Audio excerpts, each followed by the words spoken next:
Hi everyone, hope that you are well. Welcome back to a new video. Today I want to discuss about the emergency lighting, and before doing that for this corridor, I want to dive a little bit into the theory part to know which standard actually is behind of emergency lighting. And here I will just share my screen. Is based on emergency lighting is based on the European standard 8838 from 2013. And on the content, I just want to dive a little bit into the scope, normative reference, terms and definitions. You will find this standard by searching on the name EN 1838 in Google search, and you can find also in the PDF form as I'm sharing with you. So you can download it on your PC and use it when you need to do the emergency lighting for indoor applications.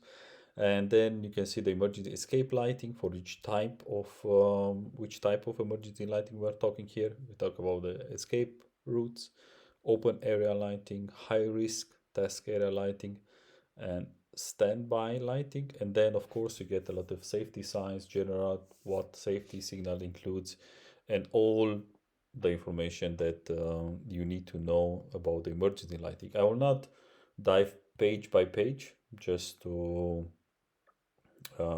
take your precious time. I just want to highlight this table, which I think is very important and is giving you a very good overview about emergency lighting. When we speak about emergency escape lighting, we speak about escape routes and open area lighting, and then high risk task area. And then the escape routes lighting, we speak about the safety signs. And emergency lighting is divided also in standby lighting. And I could find also a very nice representation in the following picture. So here you get all the information, which of course are being developed in more detail in the standard which previously I was sharing with you. But in this picture you have an overview of the lux level requested, which type of emergency lighting you need to take into consideration when you speak about open office or industrial area, for example, or schools, different indoor application. And let's start with a big room, I would say.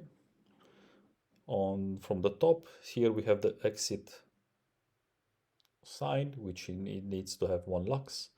Then change in level when you have a staircase, for example, will be as well 1 lux. If you have a hydrant or a fire extinguisher, fire requirements, you see 5 lux on the wall. If it's the final emergency exit, again will be 1 lux. And you need to have also an anti-panic lighting, and this is 0.5 sorry lux level. So this is, let's say, the lighting emergency lighting requirements for, let's say, can be an open office in this case, or as I said, industrial area. But you will find all this signal lighting and exit for the hydrant or fire extinguisher, and of course the anti-panic lighting you need to have. And then we move on the, let's say, a corridor area. We have a change of direction, but we can see the sign. The lux level is 1. A crossing, 1 lux. The anti-panic was for the big space, so I will skip it. And then we have escape route lighting, which is 1 lux on the center. So you see on the center of this corridor. And then when we have an equipment which needs to have operation, it's like we see, so very dangerous, because it can lead to to high risk for the operator. Then that's why it calls also high risk task area lighting. We need to provide a 10% of the normal level, the minimum and a minimum 15 lux in just zero point 0.5 seconds. So this it's very important to provide when you have these high risk task areas.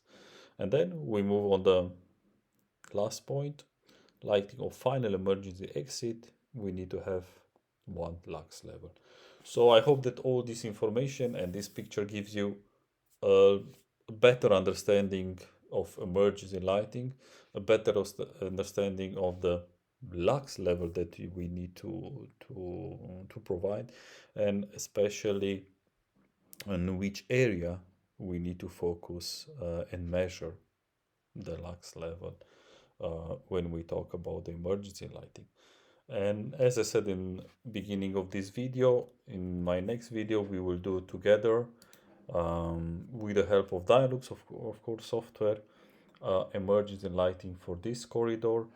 By clicking on this icon, we dive into emergency luminaires, and then we have certain options which we can use. But as I said, this exercise we will do it in the next video, and I'm preparing also as well an emergency lighting for a staircase.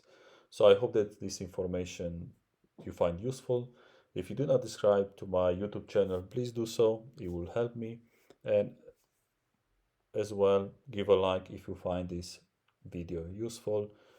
If you have any comments or suggestions of which space I should make emergency lighting, please write it down in the commentary section. And I wish you all the best. Until next time. Have a good day. Bye bye.